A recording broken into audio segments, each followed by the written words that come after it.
एक बार दिखा था। भाई मैंने कहा ना आपको, ये प्रॉब्लम मध्य प्रदेश में थोड़ी थी, ना एमपी में थी ना छत्तीसगढ़ में थी, चुनाव भी हमारे हैं।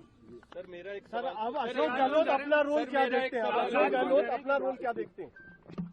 देखिए मैं तो जनसेवक हूँ, मैंने कहा अंतिम सांस तक मैं प्रदेश वाली सेवा करूँ। सर मेरा एक सवाल है, चाहे भले मैं उसमें कोई पद पे रहूँ या नहीं रहूँ, मुझे तो सेवा का बचपन से शौक है और मैं उसी के अंतर्गत काम करता रहूंगा।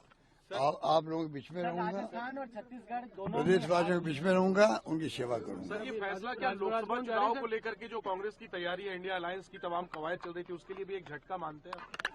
देखिए इन बातों का फर्क तो पड़ता ही है, पर मैं समझता हूँ जैसे खड़गे साहब ने कहा है, क्योंकि चुनाव में खड़गे साहब ने, राहुल गांधी जी ने, प्रियंका जी ने कोई कमी नहीं रखी, सबने हमारे नेतृत्व ने जम के कैंपेन किया यहाँ पर और हमारी स्कीम इतनी शानदार थी, हमें उम्मीद थी कि स्कीमों के आधार पर आगे जो वादे करें उनके आधार पर और कानून ऐसे ऐसे पास किए उसके आधार पर सरकार हमारी बनेगी, नहीं बन पाई।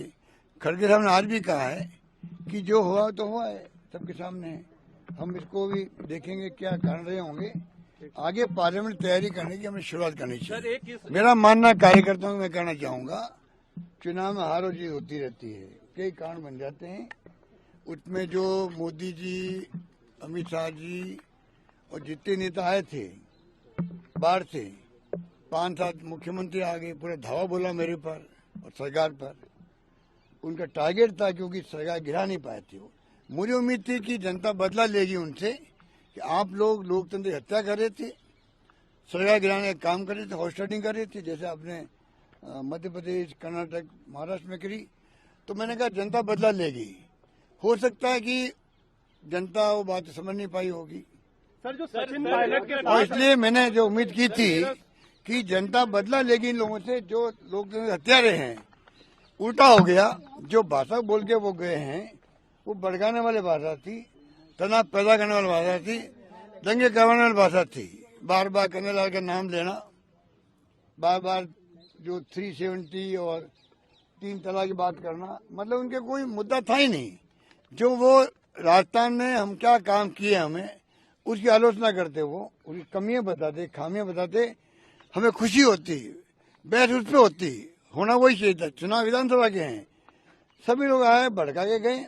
अब हो सकता है हिंदू और मुस्लिम और जो धर्म की बात ये लोग करते हैं वो भी एक कारण हो सकता है, क्योंकि जो ध्रुवीकरण हुआ है, लगता है कि मध्य प्रदेश में, छत्तीसगढ़ जैसे राज्य में जहाँ की एक तरफा जीत थी, मध्य प्रदेश में जनता इलेक्शन लड़ रही थी बीजेपी के खिलाफ में, ये माहौल था आज से 4 महीने पहले, 3 महीने पहले, और राजस्थान के अंदर शानदार माहौल था। कल रात तक उम्मीद थी सरकार हमारी बनेगी, तब भी मैंने कहा परसों नहीं बनेगी तो हम विद ह्यूमिलिटी स्वीकार करेंगे मैंडेट।